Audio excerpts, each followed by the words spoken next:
ராமா சீதா அஞ்சலியின் புதல்வன் கேசரியின் மகன் இந்த அனுமனின் வணக்கங்களை தாங்கள் ஏற்றுக்கொள்ள வேண்டும்.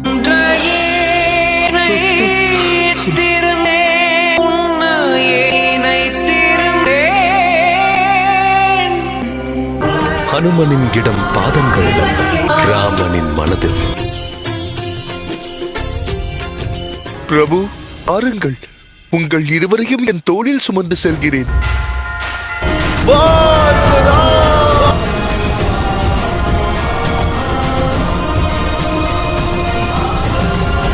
ராமா, என்னிடம் இருக்கும் ஒன்றை உங்களிடம் காட்ட எண்ணுகிறேன். என் சீதையினுடையது. என்னை என் ராமனிடம் கொண்டு சேர்த்து விட்டு அவரிடம் மன்னிப்பு கேளுங்கள். இல்லை என்றால் நாட்களை எண்ண ஆரம்பித்து விடுங்கள். என்னுடைய ராம விரைவில் வருவார். ராமாயணம் இதிகாசத்தோடு நாளை காலை 8:30 மணி முதல் 9:30 மணி வரை 1 மணி நேரம் சன் டிவியில் காணத் தவறாதீர்கள்.